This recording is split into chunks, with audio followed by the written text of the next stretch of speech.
시온성과 같은 교회 그의 영광 한없다. 허락하신 말씀대로 주가 친히 세웠다. 반석 위에 세운 교회 흔들 자가 누구랴. 모든 원수의 원사도 아무 근심 없도다. 생명샘이 솟아나와 모든 성도 마시니 언제든지 흘러넘쳐 부족함이 없도다. 이런 물이 흘러가니 목마를 자 누구랴. 주의 은혜 풍족하여 넘치고도 넘친다.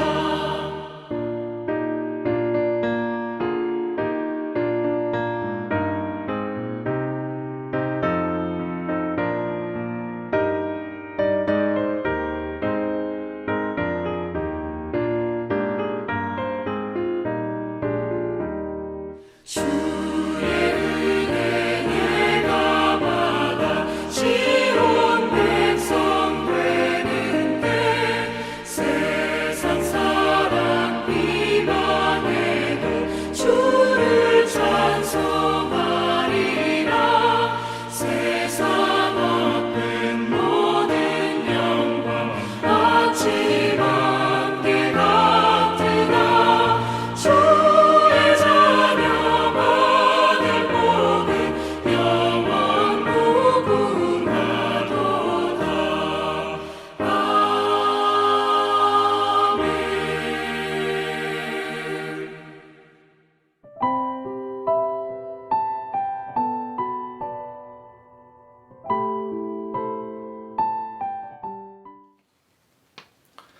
할렐루야, 좋은 아침입니다. 평안히 주무셨습니까? 오늘 이 새벽 기도회를 통해서 우리의 심령이 주님이 주시는 참 평안과 기쁨으로 가득하게 되는 그런 은혜의 시간이 되시기를 주님의 이름으로 축원을 드립니다. 오늘 우리에게 주신 말씀은 구약성경 역대기상 3장 15절에서 20절까지 말씀입니다. 역대기상 3장 15절에서 20절까지 말씀입니다. 요시아의 아들들은 맏아들 요하난과 둘째 여호야김과 셋째 시드기야와 넷째 살룸이요. 여호야김의 아들들은 그의 아들 여고냐, 그의 아들 시드기야요. 사로잡혀간 여고냐의 아들들은 그의 아들 스알디엘과 말기람과 부다야와 세나살과 여가мя와 호사마와 느다바요. 느다야의 아들들은 수룹바벨과 시므이요. 수룹바벨의 아들은 무술람과 하나냐와 그의 매제 슬로믹과 또 하수바와 오헬과 베레가와 하사다와 유삽 헤셋 다섯 사람이요. 이는 살아계신 하나님의 말씀입니다. 이제 우리가 역대기를 읽고 있는데요.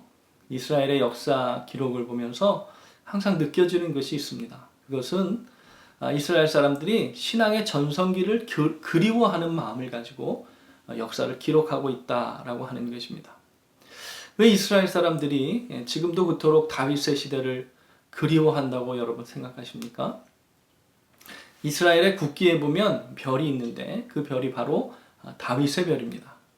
이스라엘 사람들이 그토록 다윗의 때를 그리워하는 이유가 다윗의 때가 부강했기 때문이겠습니까? 다윗이 왕으로 있던 때에 주변 국가들이 꼼짝 못하고 이스라엘에게 벌벌 떨었기 때문에 그때를 그리워하는 것일까요? 왜 이스라엘 사람들이 솔로몬 시대를 돌아보며 그때가 참 그립다 이렇게 그리워하는 것일까요? 물론 솔로몬에게 특별한 지혜가 있었고 다윗으로부터 이어진 부강함이 그에게 더해져서 솔로몬이 왕으로 있던 시절이 이스라엘의 최고의 전성기였기 때문에 그때를 그리워하는 것일까요? 물론 그럴 수도 있을 것입니다. 부강했고요, 부유했고 주변 나라들을 호령했기 때문에 아마 그리워할 수도 있을 것입니다. 하지만 적어도 역사를 기록하는 사람들의 마음은 단순히 그때가 부강했기 때문에 그리워하는 것은 아니다라고 하는 것입니다. 이스라엘이 역사를 기록하면서 다윗의 시대나 솔로몬의 시대를 그리워하고 그것을 부각시키면서 기록하고 그때를 회상하는 이유는 이 다윗과 솔로몬이 왕으로 있을 때가 바로 신앙의 어떤 최고의 부흥기였기 때문에, 그리고 그 신앙의 부흥이 이 지도자로부터 나라 전체에 영향력을 끼치는 시대였기 때문에 그때를 그리워하였다라고 하는 것입니다. 이것이 바로 유대인들이 역사를 바라보는 시각입니다. 이 역사라고 하면 과거에 일어났던 사건에 대한 이야기라고 생각할 수 있습니다. 예, 물론 그렇습니다. 과거에 있었던 일이지요. 그렇지만 유대인들은 역사가 그저 이야기나 그저 과거에 일어난 옛 이야기로 그치는 것이 아니었습니다. 그 과거의 역사가 우리의 미래를 보여준다는 믿음을 가지고 역사를 기록하고 역사를 기억하고 있다고 하는 것입니다. 물론 열왕기 상하나 역대기 상하가 이 성경이 기록되어지는 과정 안에 있었기 때문에 이 신앙에 대해 강조하는 것은 당연한 일일 것입니다. 하지만 이스라엘이 그토록 신앙의 부흥기를 그리워하면서 역사를 기록하는 이유는 따로 있습니다. 그것은 이스라엘이 그리워하는 때가 언제냐? 바로 하나님의 역사하심이 가장 강력하게 나타났던 때를 그리워하기 때문에 그때를 부각시키면서 기록하고 있다고 하는 것입니다. 이스라엘 가운데에 하나님의 역사하심이 가장 강력하게 나타났던 때를 회상하며 그때로 돌아가야 한다 이렇게 강조하기 위해서 다윗의 때, 솔로몬의 때를 강조하며 기록하고 있다라고 하는 것입니다. 다윗의 때를 기억해 보십시오. 하나님의 역사하심이 정말 이스라엘 가운데에 강력하게 나타났던 때가 아니었습니까? 솔로몬의 때를 기억해 보십시오. 정말 하나님의 성전을 그 어느 때보다 아름답게 지었고 거기서 드리는 정성스러운 번제와 이런 제사를 통해서 이스라엘과 하나님과의 관계가 아주 친밀했던 시대가 바로 솔로몬의 시대였기 때문이다라고 하는 것을 우리는 바라보게 되더라고 하는 것입니다. 하나님께서 뭐라고 말씀하십니까? 하나님께서 그 성전을 향해 나의 눈과 귀를 그곳에 두겠다. 나의 얼굴을 너희에게로 향하여 들겠다. 그런 약속의 말씀이 있었던 시대, 그런 신앙의 부흥기를 꿈꾸며 역사를 기록하고 있다라고 하는 것이죠. 우리가 잘 알다시피 이스라엘의 역사 중에 가장 악한 왕은 아합 왕이었습니다. 그런데 아이러니하게도요, 아합 왕 때 이스라엘은 주변 국가를 호령하고 경제적으로도 풍요로운 시대였다라고 합니다.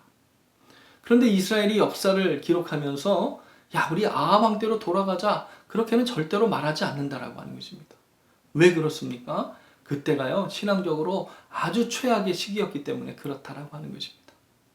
경제적인 부흥, 나라의 부강, 어떤 환경적인 것 때문에 다윗 때로 돌아가자, 솔로몬 때로 돌아가자고 말하는 것이 아니라는 것입니다. 이스라엘이 진짜 회복해야 되는 역사가 무엇이냐? 하나님의 강력한 역사하심이 나타났던 시대. 즉 다윗 왕 때, 솔로몬 왕 때처럼 우리가 신앙적으로 바로 서야 우리 민족이 진짜로 회복되는 것이다. 이것을 강조하며 역사를 기록했다라고 하는 것입니다. 이 역대기서를 읽고 있는데요. 역대기서의 중요한 지도자를 꼽으라면 아마 수룹바벨일 것입니다. 고레스 칙령에 의해서 포로에서 본국으로 돌아가게 됩니다. 그리고 성전을 다시 짓게 되는 역사적인 순간에 지도자로 세워진 사람이 바로 수룹바벨이라고 하는 지도자였습니다. 그가 바로 다윗 왕조의 후손이고 이제 비록 겨우 포로에서 풀려나서 황폐한 조국 땅으로 돌아갔을 뿐이지만 이스라엘 백성들이 기대하고 있는 것은 무엇입니까? 이제 우리가 성전 재건을 통해서 우리의 신앙이 회복되고 다시 하나님의 역사하심이 강력하게 나타나는 나라와 민족이 되고 싶다. 그런 민족으로 회복되고 싶다. 그런 소망을 가지고 기록하고 있는 것이 바로 역대기서다라고 하는 것입니다. 그 소망적인 시대를 이끄는 지도자가 바로 수룹바벨이다라고 하는 것입니다. 다시 한번 우리 민족이 신앙의 부흥을 꿈꾼다. 그것을 기록하고 있는 이스라엘의 역사. 즉 하나님의 백성인 이 역사적인 기록을 우리는 오늘 잊고 있다라고 하는 것입니다. 여러분, 우리는 지금 아주 어려운 시대를 지나고 있습니다. 이런 어려운 때를 지나면서 하나님의 백성인 우리가 꿈꿔야 하는 것은 과연 무엇이겠습니까? 바로 신앙의 부흥을 꿈꿔야 된다라고 하는 것입니다. 이런 때에 우리가 꿈꾸고 바라야 하는 것은 이 하나님의 강력하신 역사하심이 나타나는 그런 때를 우리가 바라보며 기도해야 된다라고 하는 것입니다. 상황적으로 참 어렵습니다. 빨리 일상이 회복되었으면 좋겠습니다. 지금 경제적으로 얼마나 어렵습니까? 코로나19로 인한 어려움도 많지만 또 폭동으로 인해서 우리 많은 분들이 어려움을 겪었고요. 그 이후에 이제 경제적인 어려움이 올 것이다. 이런 전망을 보면서 경제적으로도 좀 빨리 회복되면 좋겠다. 그런 마음을 가지게 됩니다. 그렇게 되기를 너무나 간절히 바라게 되는 것이죠. 하지만 하나님의 백성이 정말 꿈꿔야 하는 것은 무엇일까요? 그것은 바로 하나님의 역사하심이 강력하게 나타나는 때가 이 시대에 도래하게 되기를 간절히 바라며 기도할 수 있어야 된다고 하는 것입니다. 그것이 하나님의 백성이 꿈꿔야 되는 것이다라고 하는 것입니다. 이제 성전의 예배가 재개되고 다시 정말 뜨거운 예배가 성전에서 드려지는 것을 기대하고 소망하며 기도해야 하는 시기가 바로 이때라고 하는 것을 우리는 역대기의 말씀을 통해서 다시 되새겨야 한다는 것입니다. 온라인 예배도 우리에게 큰 은혜가 됩니다. 줌으로 만나는 것도 얼마나 좋은지 모릅니다. 오랫동안 우리 성도님들 뵙지 못했었는데요. 이 줌을 통해서라도 뵙게 되면 얼마나 반가운지 모릅니다. 여러분, 그럼에도 불구하고 우리가 꿈꾸고 바라며 이 회복되기를 바라야 하는 것이 있다면 그것은 마음껏 찬양하고 부르짖어 기도하며 함께 모여 여호와 하나님께 예배하는 그 은혜의 자리가 온전히 회복되는 꿈을 꾸며 함께 기도하는 믿음을 가져야 한다라고 하는 것입니다. 물론 이제 시대가 바뀌었습니다. 온라인 시대가 되었고 비대면 접촉, 언택트 시대라고 부르는 그런 시대가 되었습니다. 하지만 정말 우리가 기대하고 바라는 것은요, 그 시대에도 뜨거운 신앙의 부흥이 일어나는 것을 기대하고 소망하며 믿음으로 바라보는 믿음의 사람이 되어야 한다고 역대기는 우리에게 말씀하여 주고 있는 것입니다. 오늘 본문에 보면 족보가 나옵니다. 족보가 나올 때마다 지루하고 어렵죠. 하지만 그 족보가 나올 때마다 묵상하게 되는 것이 있는데요. 그것은 하나님이 내 이름도 아시겠구나. 내가 누구에게서 나왔고 누구를 낳았고 지금 어떤 삶을 살고 있는지 하나님은 다 아시겠구나. 그런 묵상을 하게 되더라고 하는 것입니다. 그렇게 우리 삶은 하찮은 삶이 아니라 하나님이 기억하시는 삶이다라고 하는 것입니다. 오늘 우리는 하나님께 어떻게 기억되는 삶을 살아야 할까요? 여러분, 기도하시면서 하나님의 역사하심이 강력하게 나타나기를 바라며 믿음을 붙잡는 삶을 사시는 여러분들 되시기를 간절히 바랍니다. 오늘 우리의 기도 제목이 그렇게 믿음을 붙잡는 힘을 달라고, 말씀을 붙드는 힘을 달라고 기도하는 시간이 되어야 한다고 하는 것입니다. 예, 우리에게 백신도 나와야 되고요, 치료제도 나와야 됩니다. 그러나 이 위기의 상황에서 하나님의 강력하신 역사하심만이 우리의 소망임을 믿고 사는 삶, 그런 삶의 흔적들로 기억되는 삶을 사시는 우리 성도님들 되시기를 간절히 주님의 이름으로 축원을 드립니다. 오늘 함께 기도하실 때 그렇게 하나님께서 붙들어 주셔서 믿음으로 승리하시는 귀하고 복된 하루가 되시기를 다시 한번 주님의 이름으로 축원을 드립니다. 잠깐 기도하시겠습니다. 사랑의 하나님, 감사합니다. 오늘도 우리가 믿음을 가지고 주님 앞에 나왔습니다. 주님, 오늘도 우리가 주님 앞에 선 것을 주님이 보고 계시고 알고 계시고 우리 가운데 임재하여 주실 줄로 믿습니다. 주님, 우리의 성도님들의 가정과 기업 가운데 역사하여 주셔서 저들의 역사 가운데 하나님의 강력하신 역사하심이 나타나는 삶이 될 수 있도록 축복하여 주시옵소서. 오늘도 기도하고 나가는 삶 가운데 주님의 은혜가 충만할 수 있도록 인도하여 주시옵소서. 우리 구주 예수 그리스도의 이름으로 간절히 기도하옵나이다. 아멘. 할렐루야. 오늘 하루도 기도하시고 복된 하루가 되시기를 간절히 바랍니다. 우리 함께 이 시간 잠깐이지만 함께 간절히 기도하겠습니다.